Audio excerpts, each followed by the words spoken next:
I'm Carla Reeves, and this is Differently, a podcast where we explore the ins and outs of what becomes possible when we're willing to think, do, and show up differently to the moments of our everyday lives. Mindy Jones is my guest today, and I am so honored to have had this conversation with her. She generously takes us into her heart and mind and the vulnerable places that are influencing the choices she makes and the way she shows up in her life and business today. She says it so well that we're given this one life, and she wants to live it in the best and biggest way possible.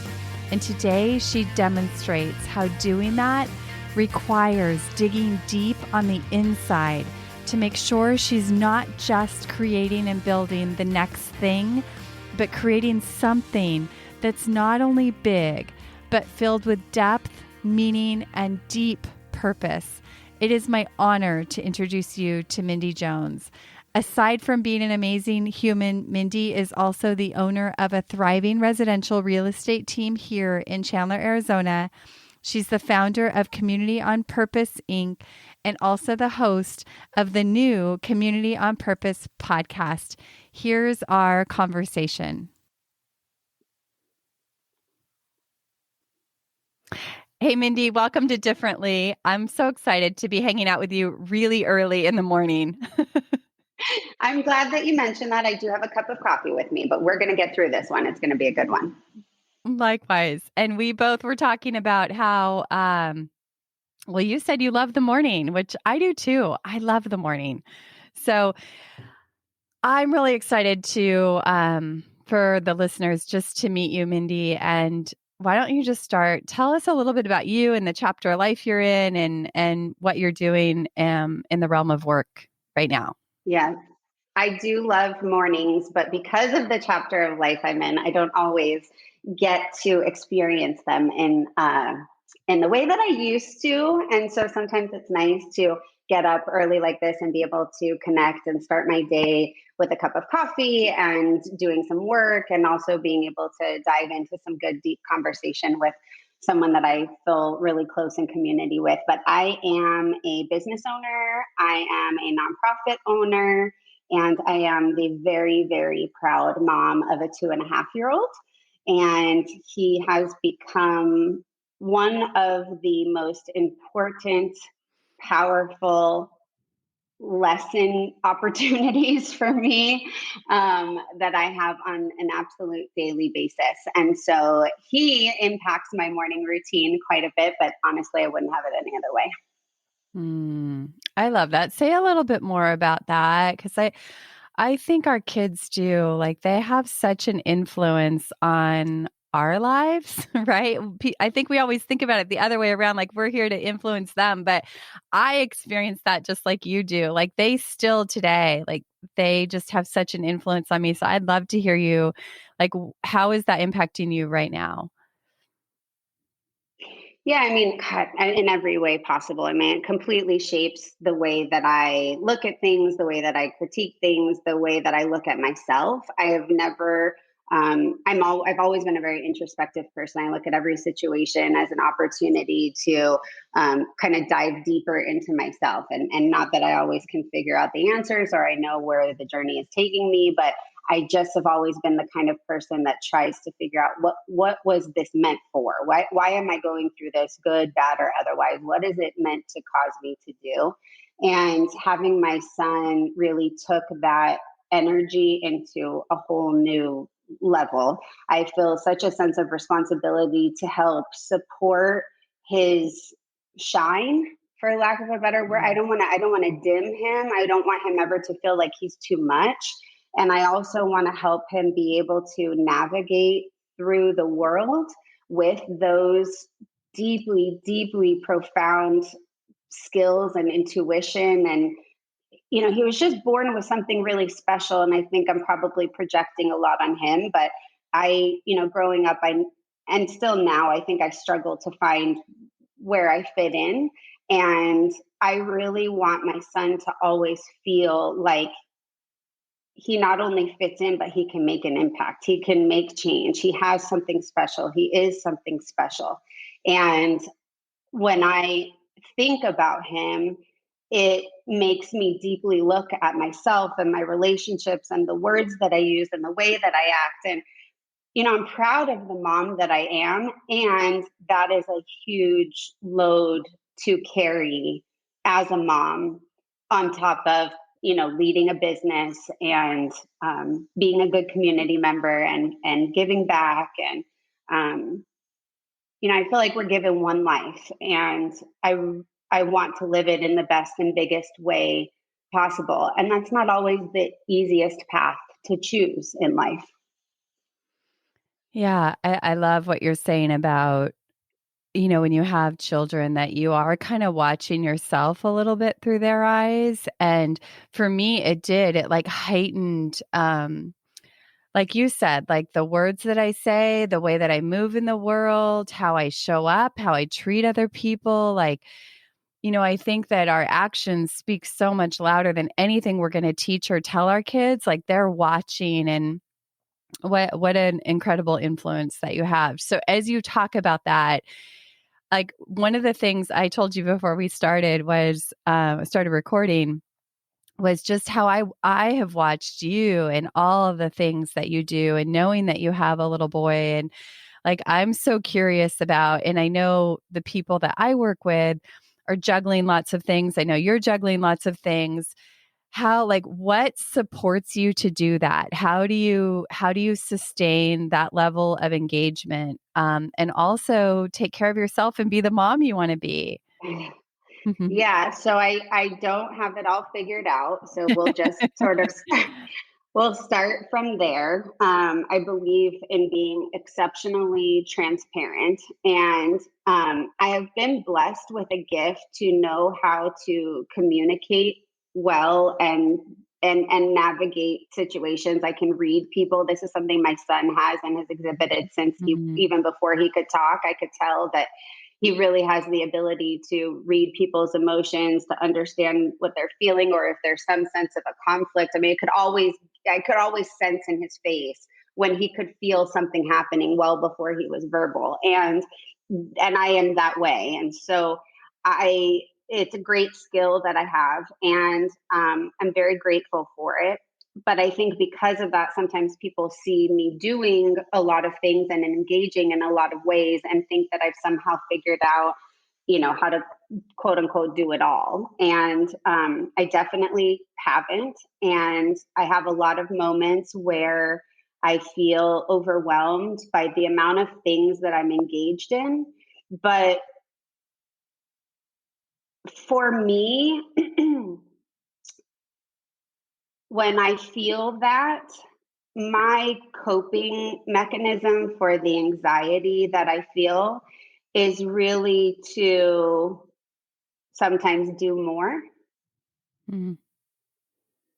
And this is something that I've started to sort of explore within myself more recently. I love all of the ways that I connect in community. And the reason that I do that is to help myself find where I belong.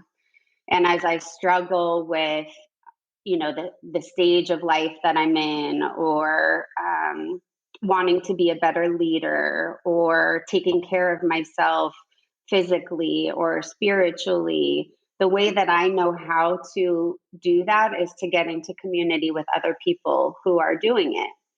And so I seek out opportunities to be around people like that, to support people who are doing things like that. And that is the only way that I know how to navigate life. And so when I feel some anxiety about, just or general overwhelmed feeling, my way to cope with that is to increase my level of fulfillment.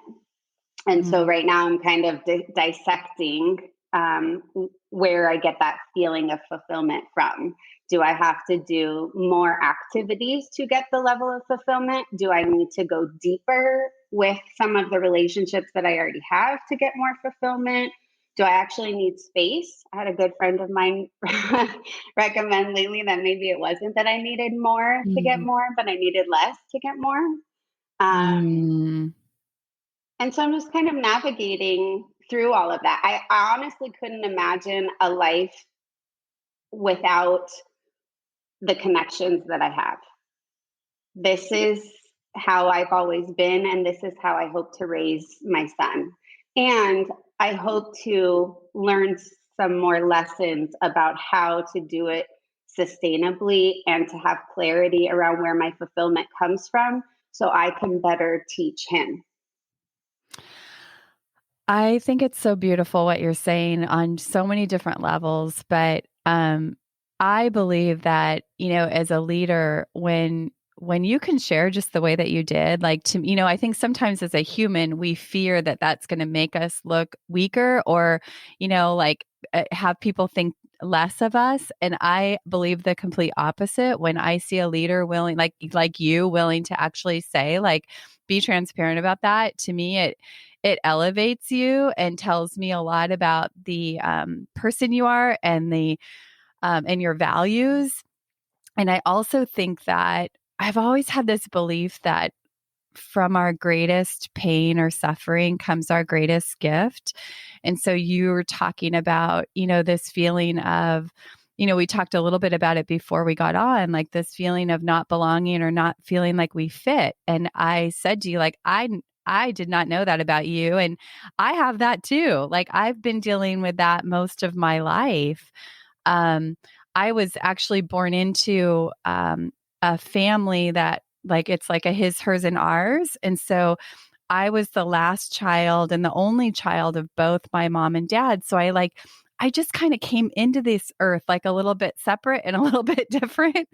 And that has Mhm. kind of followed me through my whole life. And I shared with you, like, I have gone through community where I will join community because I want that feeling of fitting and belonging.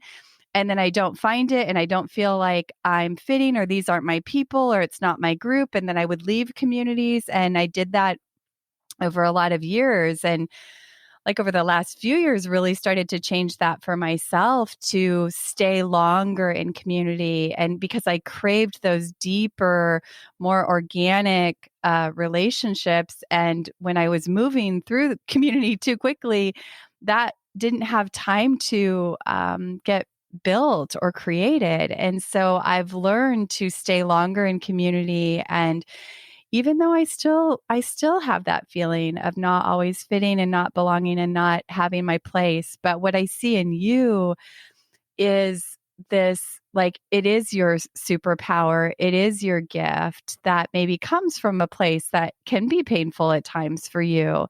And what I also hear you saying is you're learning to, instead of when you want to fill that lonely spot in yourself, instead of just doing more, it's like, whoa, maybe that's not what's going to keep filling that now. Maybe that does need to be filled differently. And what a beautiful exploration. And I think honestly, in the vein of doing things differently, when we look at like what a pivoting moment would have been for me, there were several.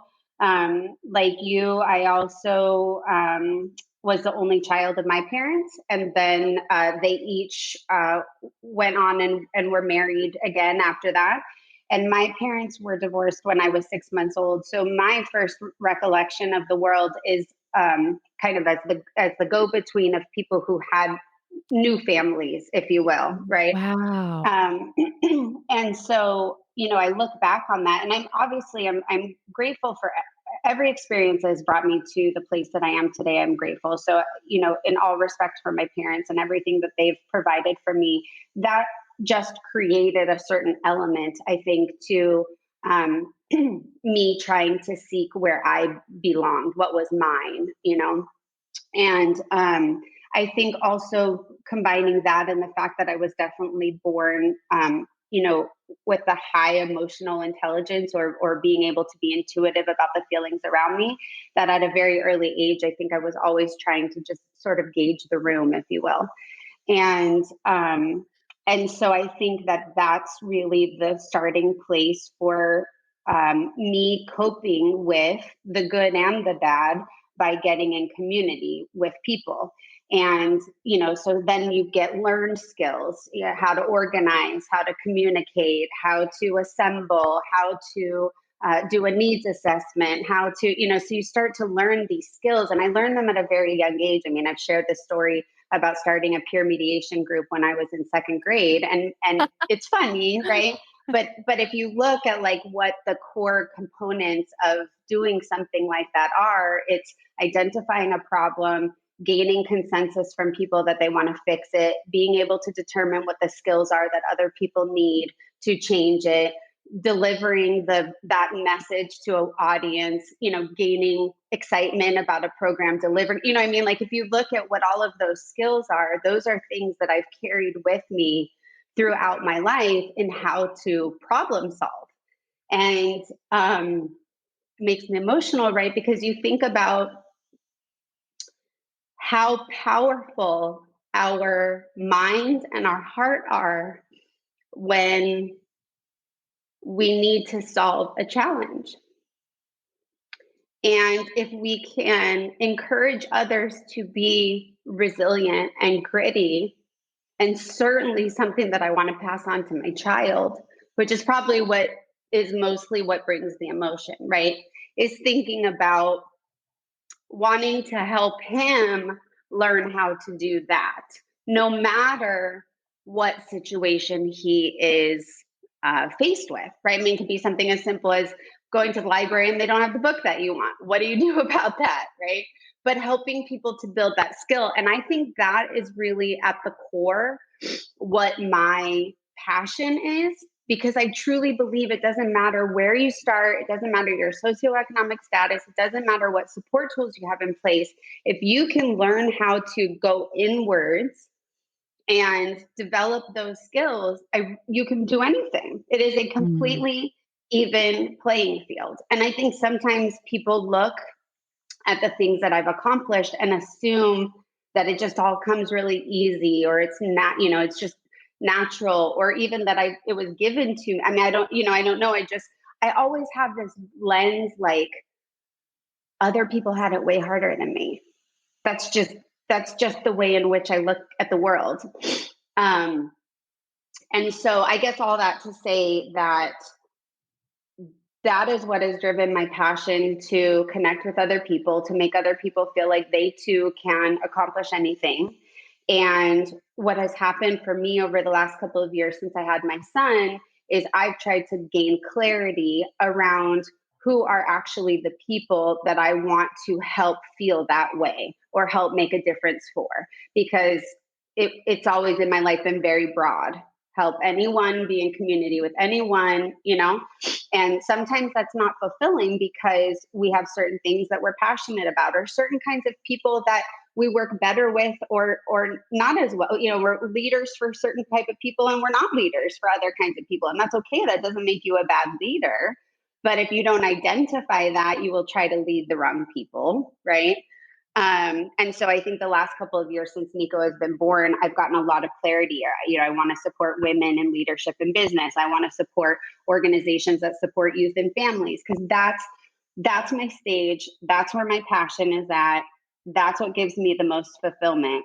And by getting clearer on that and cutting out some of the noise and being clear on who I'm in community with, I really started to get a deeper level of fulfillment. And that's what I think people have seen over the last couple of years, is this momentum that has resulted from this clarity. And now my son is almost 3. So I feel in my mind, I'm always on these like journeys, year-long journeys or whatever. So in my mind, I'm in this like 3rd year of this clarity journey. And I've gotten to this point of like, okay, you have all this clarity, you've honed things down, you've gotten real specific, you've figured it out, you've gone through, big times of creation. It kind of feels like something is happening that maybe things are going to be done differently now. And I don't exactly know what that is, but I'm just trying to be open and to listen to it. You said something about like going inside. And when you go inside, there's just so much there, right? Like it took me back to years of my life where I was so focused on the external and trying to make this outside all look good in order to feel good inside. And that was kind of my moment of having to do differently. My life kind of came crumbling down, and I realized like everything did sort of look good on the outside, but I was empty inside, and I had to start doing everything differently. And that changed everything. And like you, I didn't know I didn't know what that meant. I didn't know how it was going to look, but that was the journey I was on for a long period of time. And what I realized is when I was able to calm the inside and my inner world, and that everything I did on the outside started, even though it wasn't different, it started to look and feel different, and the experience was different. And nothing had really changed, but I had changed on the inside, and the way that I went about the things I was doing. Like I was always one to just give and give and give and try and do more and be more and please more. And then I would get the feedback from the outer world that I needed that would fill me temporarily, but it never really filled me. And so I'd have to just go be more, do more. And that cycle, when I started just going inside and taking care of the inside, that cycle stopped. And what I found is that I was able to give and like share my heart in a way that wasn't coming from me needing something. It was just coming from that place of wanting to serve and give. And that's when giving and being generous and um, didn't deplete me. So it completely changed the game. Yeah, I think that those are kind of evolutions that I have experienced and can clearly identify in myself, every time that they have happened. I'm very in touch with like my inner, you know, in my emotions, the way that I feel, where it shows up in my body. I know my anxieties in my stomach. I know my, like I'm very in tune with that. And I have been through those same cycles. And the beauty of all of this is that you don't ever really start from the beginning each time. Each time that you kind of grow as a human and as a woman and as a mom, you're growing with a foundation of experience from what you've lived up until that point. And so I think that that is something that I am so grateful for, in that each time that I feel this buzz inside, which is just the best way that I can kind of describe how it starts, and it knows that I need to do something different or change something, or there's a person or a job or a function or something in my life that just isn't fitting or is providing some kind of an internal disconnect, that it's not like I have to scratch everything and start all over. And I think for a long time, that is how I lived Mm. my life and how I made changes in my life. It was very much all or nothing. I would feel some level of disconnect and I would leave a job and get a new job. And I never left a job unhappy. It had nothing to do with what I was doing. I didn't like it anymore. It was that I just wanted to try and do something else. And when ideas don't sit in my head for very long. So I would get an idea and it was like, okay, I have to stop this and start over, stop this and start over. And Mm. I think I've learned over time, thankfully, that it's not all or nothing, and it's not start all over again. It's modify, it's tweak, it's adjust, it's look at it as a whole and determine what kind of small piece needs to make a change. And one of the things I think that really changed my thinking around that was moving into the entrepreneur space versus the corporate space. And so when I was in the corporate world, when I wanted to do something else, I just, like I said, stopped what I was doing and did something else. And I think once I started to create my own business, it was something where I wasn't ever going to blow that up and do something else. Anything else I did would somehow tie back to that. and also would be on top of or complementary to or adjacent to. And that really changed my thinking Mm. around, making changes in my life too. I had a mentor in my life say that instead of thinking of your future like on this horizontal and your future is in front of you and it's someplace to get to, she says to think of your future as underneath you, like you're standing on it. And so you're pointing to that, right? That it's like it's all there and designed to support you to sort of go to that next level. So okay, I want to go back to that second grade moment for a second where you because as you were describing that and like the skills and the process that you went through, I've seen you go through that process as you've shared new ideas or business ideas with me. And so I think that's fascinating that started back in second grade. I think that's so cool. I mean, I can think of many times in my life where that is the exact process that I followed to handle things or to take care of things. And second grade obviously is a good example of that. I'm always seeking out. I think the brain has been around for a long time. And so I've said this before, but I guess I just don't believe that there's a whole lot of true new thought. Like I would agree. the function and component, the way that our brain works has existed forever, right? And so, yes, there's creativity and implementation, and there's innovative design and all of this kind of stuff. But like actually, how the brain works, it already exists, and we all share many similarities, right? They say we're more similar than we are different, and so whenever I need to solve a problem or I'm feeling some anxiety or I feel I can make an impact or I see something that I think I can touch or change, then I default back to that process. And the first thing I do is I find other people that are doing it or talking about it. You experienced it, I think, when I was looking to put together the nonprofit. And I Yes. again, I felt the buzz, right? I felt the thing inside of me, and I didn't know what it was, but I knew it was that I needed to do something. And I described it in a lot of ways and stuff I was already doing. So when I would tell people there's this thing inside them that's supposed to be happening, and it's about giving back to the community and serving women in leadership, and they're like, "But you do that." And I'm like, I hear you.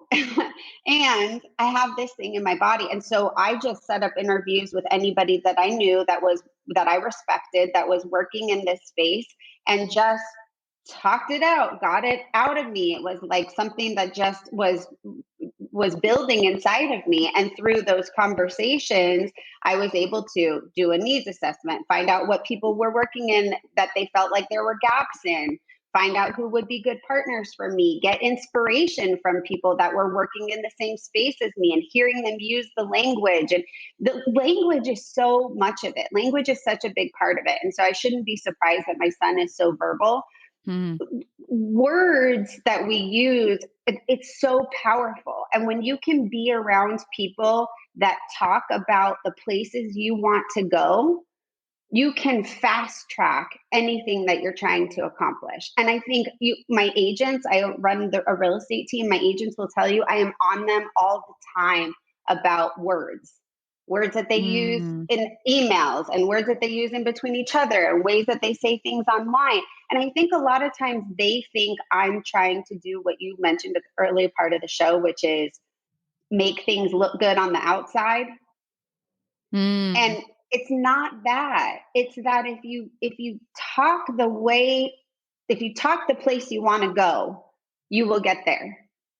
It's that. I completely agree with that. And that's something I work on with my clients. Your words really are creating your reality.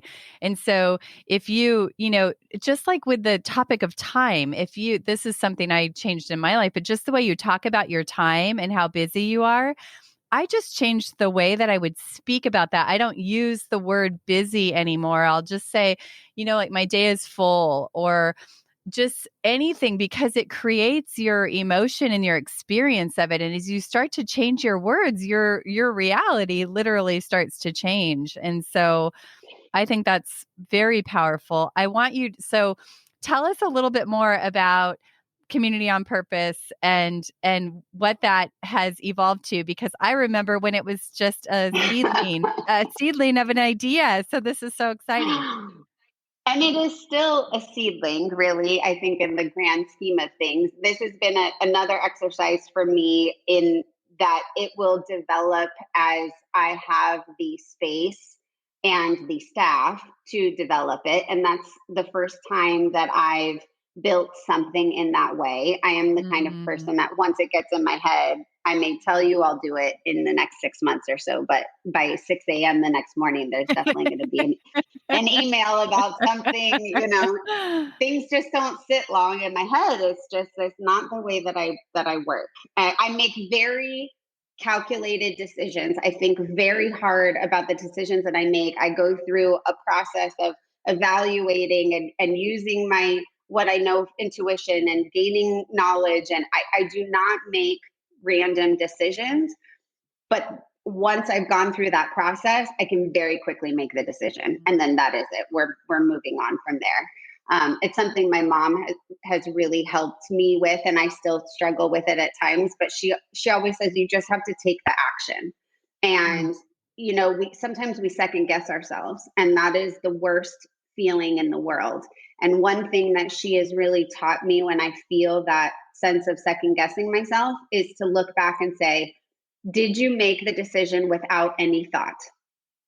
Mm. And she's like, and I know you, and you thought about it, you evaluated it, you did all the pros and the cons, and you stayed up at night, and you put a lot of thought into it. So then once you make the decision, go with it. And then if something happens once you've made the decision, then you can adjust your course, but you have to let the decision exist.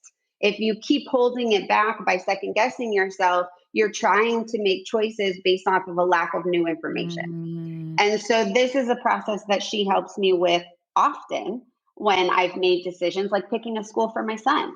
And then the week before he was to start, I'm like, I don't know. Maybe it wasn't the right choice. Maybe I should start looking again. And she's like, you've already gone through this process. Mm. Wow. This is What an this has already amazing happened. support. So powerful. It's so Mm. powerful. And that's the beauty of having people that really know you. I have a few people in my life that I can say deeply, truly see me. And to have people in your life like that is so incredibly powerful because it's like having another voice in your head, but they're there in front of you.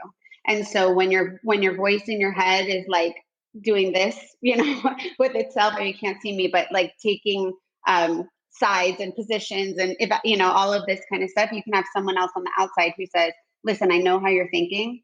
I know you. I feel you, and it's okay." Or I can, it's fine. Take this choice, take this route, take this path, whatever. But anyway, so you know, I was doing a lot of things with our real estate team in regards to giving back. Building community is the only way that I know how to build businesses. It's the only way that I have coped with life. It's the only way that I have accomplished things. It's the only way that I have Mm. built anything was out of community. And it's a way that people can build businesses that I think anybody can do it as long as they are authentic in knowing what is important and passionate that they're passionate about. And so that is how my real estate business was built. But I felt like I had a lot of ways to get in community with people because of my real estate business. And the more that I was doing it, I felt like I was trying to shove a lot of these community conversations and community work into the structure of my real estate business. And so it started to feel like it was really two things that I was trying to accomplish. My So real estate business. Oh, go ahead.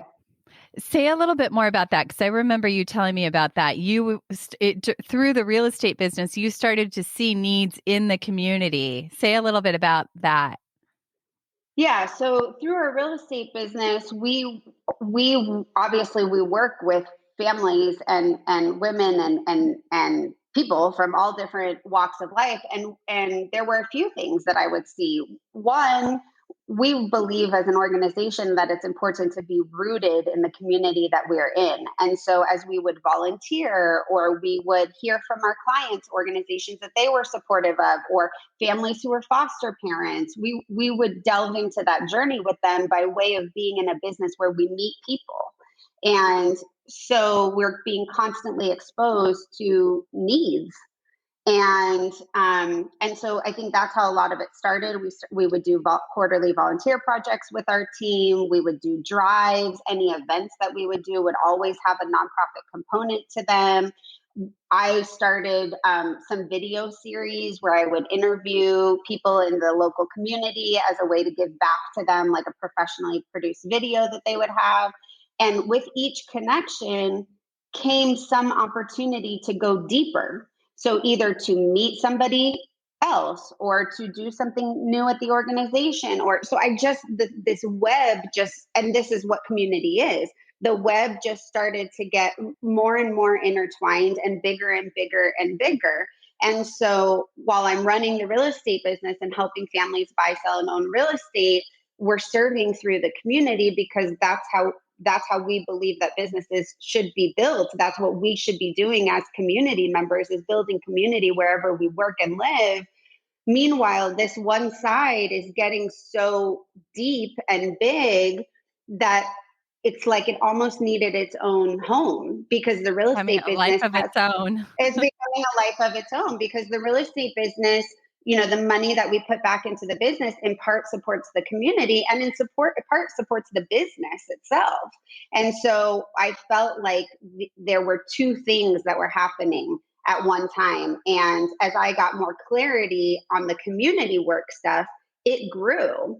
And so that's, something else about getting clarity in your passion and your vision is, once you are clear in the type of work that you want to do, whether community, whatever it is, it can snowball, because you've met and are talking to the right people, right? So I got involved in the chamber, and the chamber has really catapulted the number of people that I know, the number of organizations that I can serve, my exposure to ideas and mentors, and that has been one path for me. And then when through the community work that we did a video for ICANN, which is an organization here in Chandler that supports out of school services for youth at no cost. And we did a video there, and it was in their teen center, and their teen center looked like it could use a little sprucing up.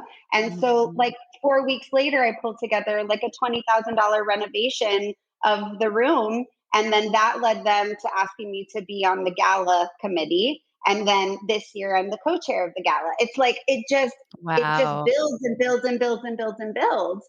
And it's very exciting for me to Extraordinary.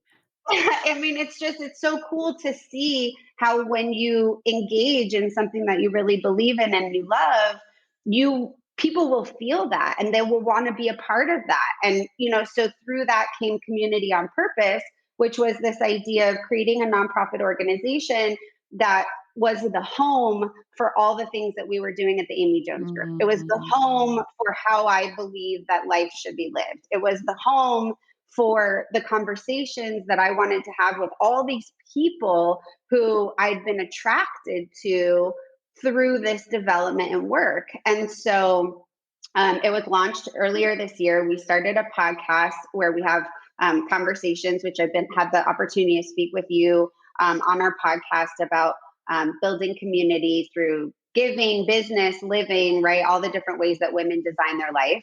It has a focus on women in leadership and business. So we do a quarterly we do a quarterly women in leadership breakfast, which you're going to be speaking at. I'm so excited about that. We have 50 women that come from all sectors, and they just want a morning and some space to be motivated and around other women who want to live big lives. And we'll continue to do the nonprofit work.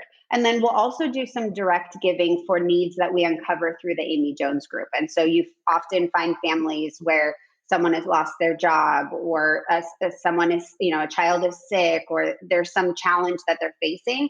And if we can give some community grants directly to people that we find, need through the Amy Jones group, that's sort of the third kind of pillar of the organization.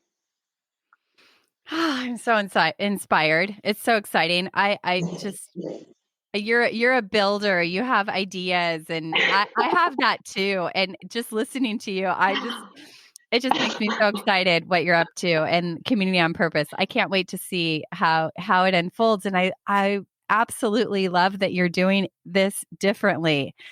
That you're allowing that to take shape a little bit differently than you've done things in the past. I think there's something amazing there. So we have a few more minutes. We were talking about, I asked you before we hit record about what was inspiring you lately, or what was on your mind and heart to share. And I'd love for you to talk about that. Just this idea of perspective, and how every day is, as an entrepreneur, it's every day is a clean slate to create and build and choose how you're going to show up and who you're going to be today and all that. So share a little bit about that. Yeah, if I had to describe the place that I'm at right now, and probably people listening have gotten a feel of that because I'm a little bit all over the place, which is one, my natural brain. And you don't want to get in there because you won't get back out. But two, it is very indicative of kind of the space that I'm at right now. And the best visual that I could give you is like I'm at the starting line running, which I don't do either. But I'm at this track starting line, and I like go to lunge forward, to sprint forward, and then I step back. And I feel like I'm rocking back and forth. You can't see, but I feel like I'm on this sort of like teeter-totter space. And I go on this teeter-totter several times throughout the day. The first is usually at about 3 a.m., which I would not encourage that for anyone. I think sometimes my team thinks I wear that as a badge of honor, and there's no badge of honor here. If I could sleep 12 hours a night, I would be all about it. It just so happens that I have a witching hour, and at that witching hour is when some of these thoughts come up.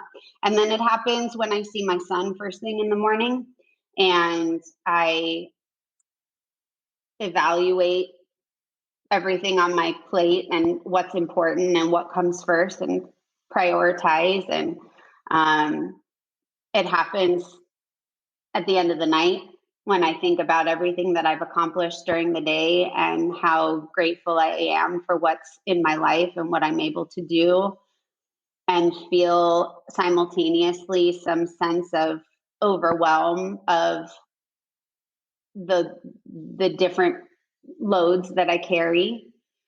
And then simultaneously the ideas, that are spinning around in my head of the things that I want to create. And then simultaneously a reminder about the overwhelm. So like, I can't really execute all those ideas spinning around if I want to be a good mom and be able to lead a sustainable life. And, so I feel like I'm at this starting line, kind of going forward and backward, where I'm trying to have deep conversations in my mind. And I think this is why my friend said I probably need space, because I think what I need is some thinking time. And I have heard other people say that they've built in thinking time into their day. And I think that it is the smartest, most beautiful practice to have that. Our brains are carrying so much in a day. And this idea of just giving yourself space to, whether it's journaling or however you relate to that idea. But I think I am missing that thinking time. And I think because of that, right now I'm bouncing between, I can do so much. I have so many ideas, and I know I can execute them, right? I have the confidence in myself. I know how to get things done, and I have so many big ideas. Meanwhile, I'm committed to being a mom. I am committed to showing up for him. I am committed to structure and schedule around when I'm available to him and when I'm not. I'm not willing to give that up. And that doesn't mean it's perfect or that it doesn't overlap, but I have a very strong commitment. My life has changed dramatically over the last few years. And so I go between the big ideas, the commitment to being a mom, the desire for space, the need for fulfillment. And I just kind of am bouncing around all four of these things. And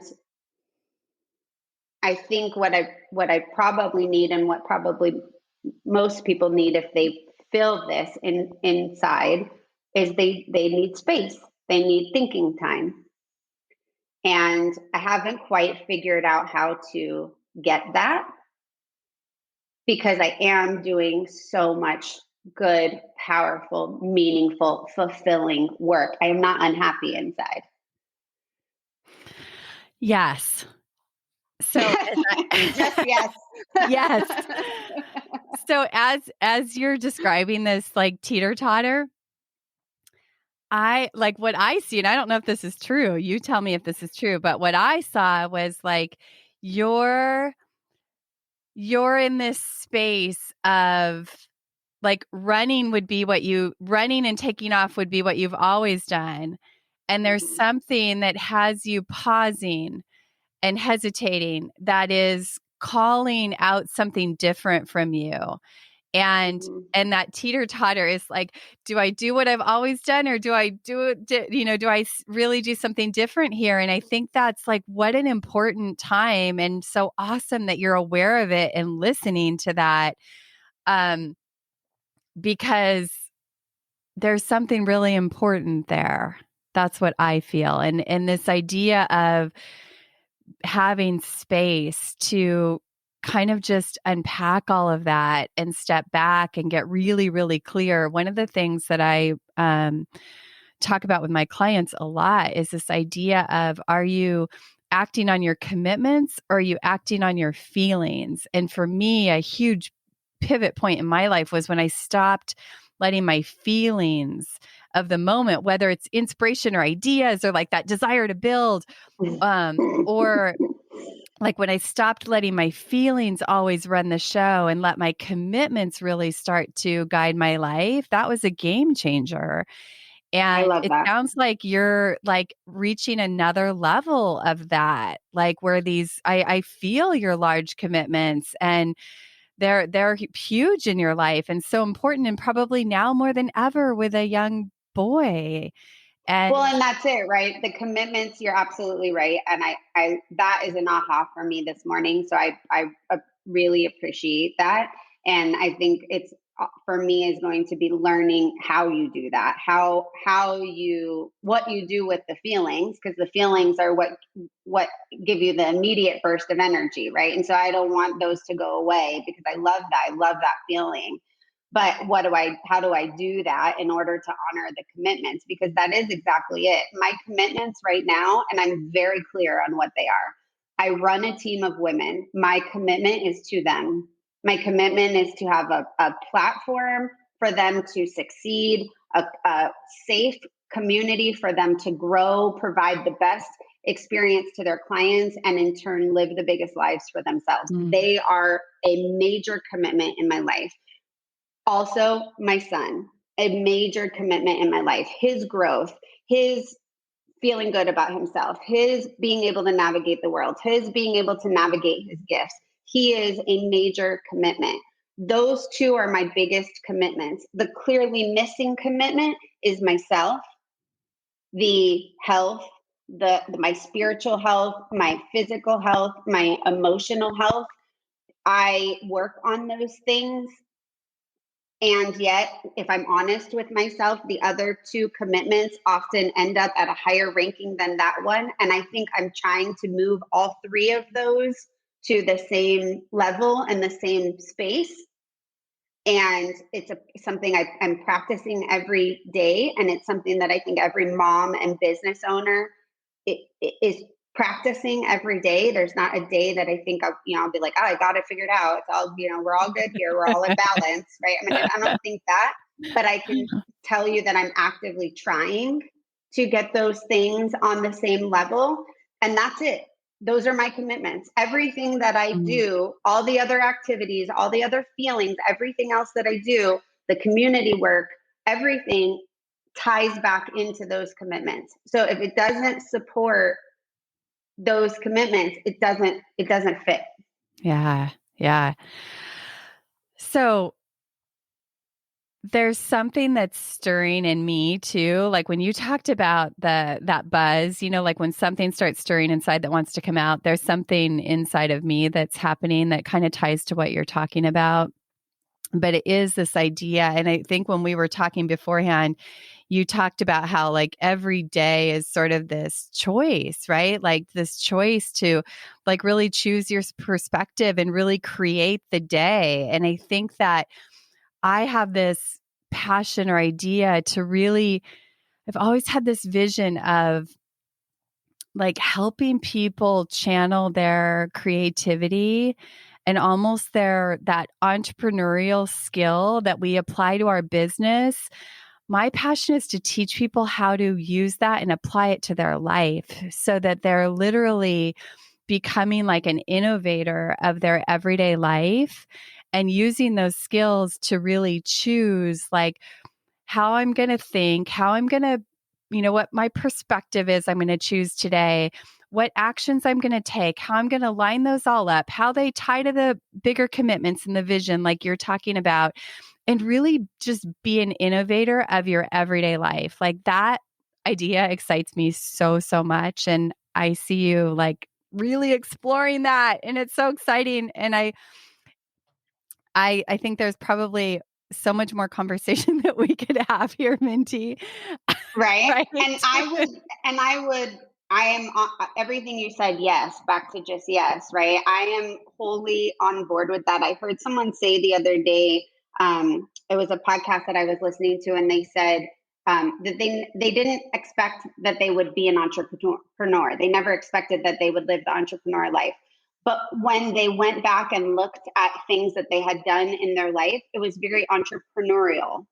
And that is what I would say. I would say that I never expected to be an entrepreneur. I grew up in the corporate space, so this just wasn't a path that I expected. And yet, that's what being a volunteer is. That's what starting a second grade peer mediation group is. It's having the idea, gaining consensus, getting people to do things together, implementation, follow, like that is entrepreneurial spirit implemented in life. And that's exactly what you're talking about is if we can teach people those skills, you don't have to use them to start a business. You have to use Yes. them to cope and to create a big life for yourself. Right? I mean, it's 100%. powerful.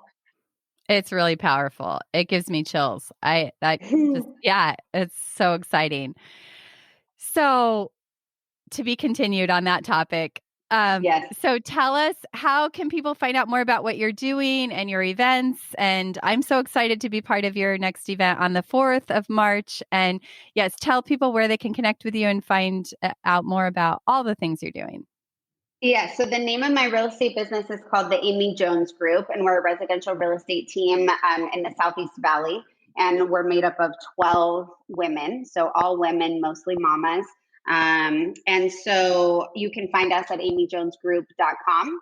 You can also check us out on Facebook. There's an events tab there where you can see all of the stuff that we're doing in the community, some in partnership with our Community on Purpose organization, including our Women in Leadership event. So if people are listening prior to the event date, we would love to have anybody out there, all of your listeners, your clients, folks that you have met throughout the community. It's going to be a great morning of inspiration. It's completely complimentary. There's a beautiful breakfast. It's in South Chandler. If you are listening after that date, we do them quarterly. So we would love for people to attend. And I would expect that to grow in the next year into a few other events that carry with them maybe like a longer length of time, more conference style. They're just, as you start to talk with women, it's like there's just so many stories to tell. And so, I just want to create homes for that. So amyjonesgroup.com, our Amy Jones Group Facebook page for events. You can also find us on Instagram, and then communityonpurpose.org. to hear our latest podcast and information about new things that we've got coming up there. Yay. I'm so grateful for your time this morning and hanging out with you and having coffee, Mindy. I so appreciate and am grateful that our paths have crossed. And thanks for being here this morning, and to be continued. Thanks so much. Good to see you. Good to see you too. Thank you for tuning in to this episode of Differently. I hope it stirred your thinking, and I invite you to take one inspired action from something that stood out to you. If you love listening to this podcast, may I ask you to leave a review in Apple Podcasts. These mean so much to me, and I read every one. They are a great source of fuel for me as I am creating these episodes. If you want to hear more conversations like this, hit follow or subscribe on your favorite podcast app and help me spread the word. If this episode could impact someone you know, please share it and pass it along. Remember, new episodes drop weekly. See you next week.